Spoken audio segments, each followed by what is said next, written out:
let me tell you. Now say me today na me analysis bi. I dey me pick here first AMH.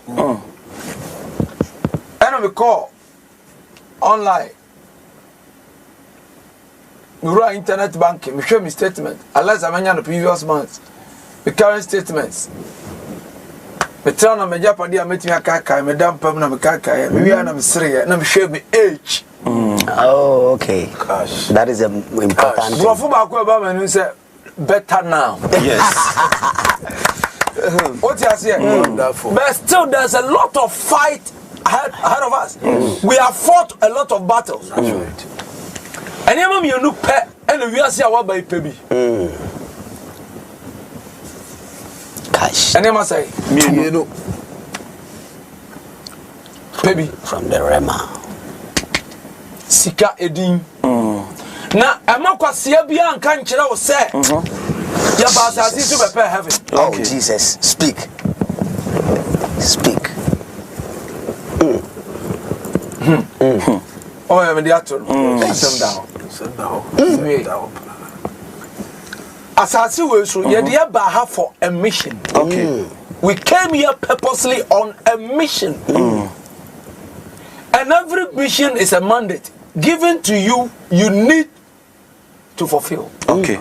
One, if you don't complete your mission, you are a failure. Yes. Powerful. Onyame do ba asasi so be ware. Wa ba twempra. Wa wo. Oburo dadidi no dware. Wo ya asasi so adwuma na wo ya osoro adwuma. Asase so adwuma na wo. Wonim buro. Wonim buro. Wonim atare hye. Wonim samena dware. Ana me ka cho se wo de ma ba wiase. Eti pa ba bi man kura ne mfo muti nto a. Wo ka che me se eya asasi so huhu de. Sure. Cash. Na one kai say ada wo break obi virginity na ya asasi so huhu de. Metrasia, I'll let you know your duties and your responsibilities. Okay.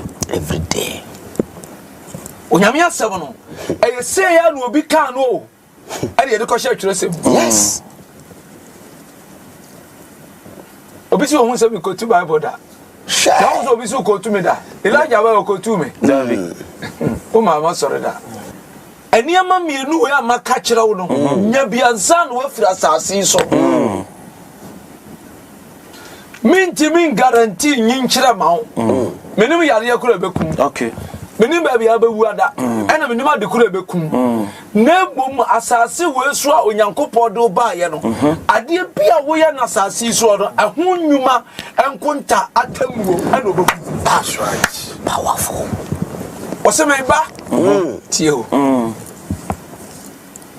Na me ba ntem. Cash. Na me kura makatua. Me di bre wo bia na. Said ye ni nnwuma etie. Underline. Number etie.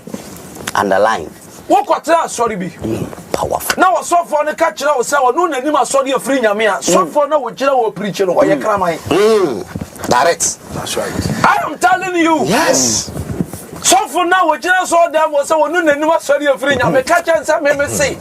Anya nu nti na Christ bi kire wo so wo me preach nkire wo. Yes. Ekwan ahodo akwanuasa eda woni ma wonnim no ana Christ se wo mekire wo wankasa wo mebu atan kire wo. Yes. Because we are nipa na hoya wonimu na pesa men komanya wonimu na oba ne ba man na yemu no opie ya no obebu ntankia. Yes. Zacchaeus studio aso papa. Ena Yesu do say uresi formula. O si formula o say na kwagye ba ofie. Ye hunu say Yesu ahye ne keten say peja wo saka say Yesu ena me fa o say me kra ne ba jenkwa. Ehwa o shefo na for say no o say me nam kwati kwa mi sisi obi a me bo mpre na ba no. Si yes we ko tra fie o ko tra si didi. Obi a akere say Yesu ka say peja wo nsa. Onu ana sesa de bonne ni na adwene adwembonne se de papa wo kansa American chair cash anodin every osofo amu akota better si ba ene yende Che papa.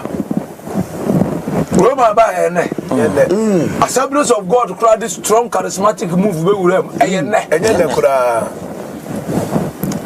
si as one prison asa da so ni para che ho ma mo se be fi kwa no mo bi come in come circle asha wona gu engu mo jira mo wo pa si akura de utwam kura ye sofo kura no mo ta bia na o ma free ho bia na bada bai ba kra de wa da nyame asem free abroje na ba gana ele betu ye bosu san ye kanka nyame ebe ma ye kakra ko di o mo chi still bi kura so ye sero na ye culture uko Holland ya jantra profitable yes ukura kasa wo ka do kura do obi di that time yes eti wo wa ye wa dwere se wo ni sa kira ma okra wo pa ma meta TV so kasa 11 months so pa and chat something let me tell you na say na me ti da na me analysis bi ade am pick here first aim age